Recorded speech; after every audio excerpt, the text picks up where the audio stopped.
Hi everybody, this is Dr. Satish Babu. Welcome back to Whom Channel, where world health opinions matter. All of us are aware of the extensive involvement of every system of the human body by the coronavirus. The nervous system is no exception to this. Today I will highlight the common ways of involvement of the central nervous system by the coronavirus. Common symptoms seen in the general public, which needs an opinion from a neuro expert, are headaches, giddiness, drowsiness, generalized weakness, epilepsy, paralysis of one or more limbs, feeling of unconsciousness, altered behavior, some degree of anxiety, and memory and speech issues.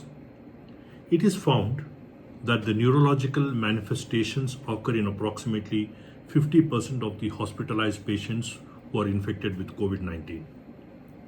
Myalgia or generalized body aches, headache, and giddiness are the commonest symptoms in one spectrum. Stroke, encephalopathy, or infection and inflammation of the brain may be a very serious involvement in the extreme spectrum. Other neurological symptoms such as loss of smell and taste are very common in addition to certain respiratory symptoms. Stroke, movement disorders, motor and sensory problems, ataxia or inability to walk properly, and epilepsy are seen in a very significant number of admitted patients. Stroke has been associated with COVID-19 patients in approximately about 1 to 3% of every hospitalized patient. It is higher in rates with more severe COVID-19 infections. Several stroke subtypes may occur. The commonest one is the ischemic stroke, where there is decreased supply of blood to a particular part of the brain, or there is a hemorrhagic stroke where there is a collection of blood in the brain, which is called as an intracerebral hematoma.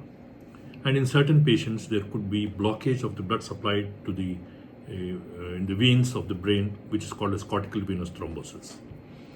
A number of patients present with a combination of motor and sensory symptoms with difficulty in breathing, which is diagnosed to be Guillain-Barré syndrome.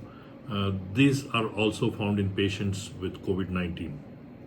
Presence of neurological issues along with a COVID infection always result in a poor outcome if not prevented or treated in time.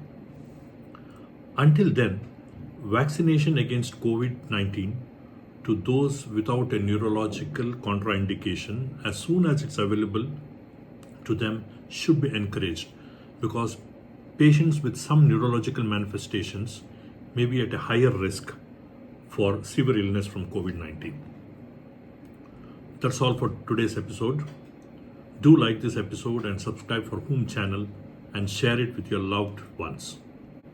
See you soon with another episode from the Whom Channel. Until then, goodbye. Stay safe, be masked, and maintain the COVID protocol.